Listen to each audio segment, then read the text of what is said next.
Chegamos ao final aqui. Concluímos, né, o nosso suporte para colocar brinquedo, né, bonecos aí. Então eu vou estar passando para vocês aqui as medidas. No comprimento aqui, ó, ele ficou com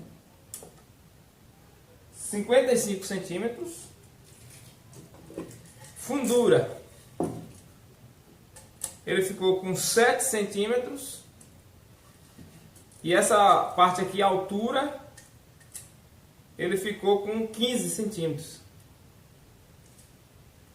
Essa madeirinha aqui, ó, ela está medindo aqui 2 centímetros. 2 centímetros exato.